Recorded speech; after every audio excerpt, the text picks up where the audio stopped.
même sûr, et je crois qu'il y a des usagers parmi nous. On les applaudit, merci à vous.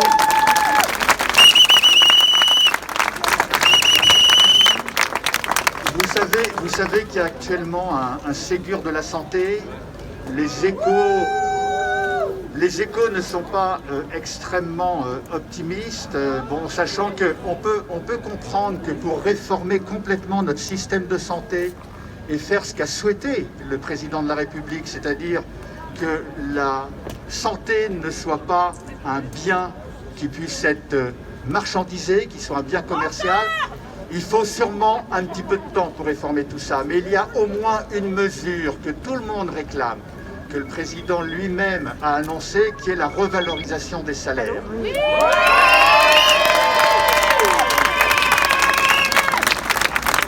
Et je pense qu'à court terme, nous devons, maintenant que la menace du Covid contre laquelle nous avons été tous mobilisés s'éloigne un peu, on doit rester maintenant focalisé et mobilisé sur cette revendication, car celle-ci, elle peut être prise et annoncée et mise en œuvre immédiatement.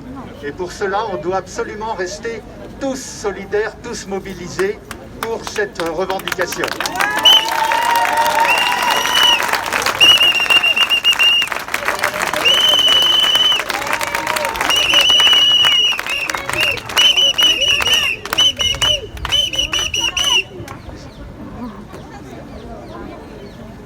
Oui, donc au-delà effectivement de cette revendication salariale, il y a plusieurs autres revendications que le CIH porte, comme beaucoup d'autres organisations, qui sont effectivement la revalorisation de l'Ondam, de manière à ce que l'on puisse sortir de ce carcan budgétaire et financier qui nous étrangle. Ça prendra peut-être un petit peu plus de temps, mais ça a déjà été annoncé quand même un peu pour l'année prochaine. Donc qui nous permettent d'embaucher, qui nous permettent, au-delà de la revalorisation, de faire en sorte que nos métiers à l'hôpital public redeviennent attractifs, qu'on puisse attirer des infirmières, des aides-soignants, des agents médicaux administratifs, de jeunes médecins, pour continuer à faire tourner le service public. Il y a également le fait qu'on arrête de fermer des lits. Bon, ici au CHSF, on est plutôt effectivement à vouloir en ouvrir, mais il faut pouvoir embaucher pour ouvrir ces lits, donc il faut qu'on ait du personnel suffisant.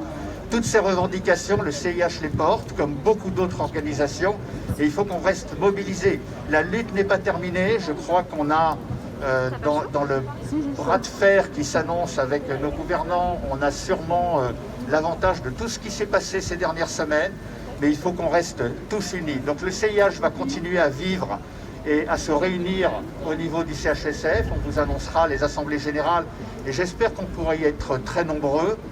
Et je vous invite tous ceux qui peuvent aussi à venir à 13h devant le ministère des Solidarités et de la Santé pour manifester sous les fenêtres de ce ministère. Donc continuons le combat. Merci à vous tous d'être là. Restons mobilisés tous ensemble.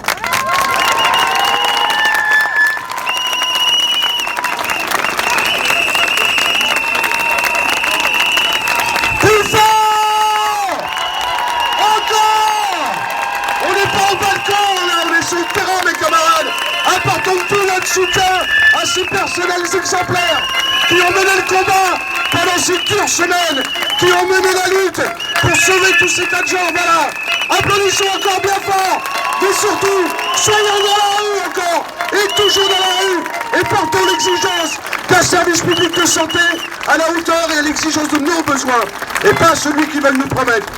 Et effectivement, aujourd'hui, je vais laisser la parole aux camarades de l'hôpital qui exprimeront bien mieux que moi, n'étant qu'une usagée, ce qui se passe aujourd'hui. Mais justement, les usagers,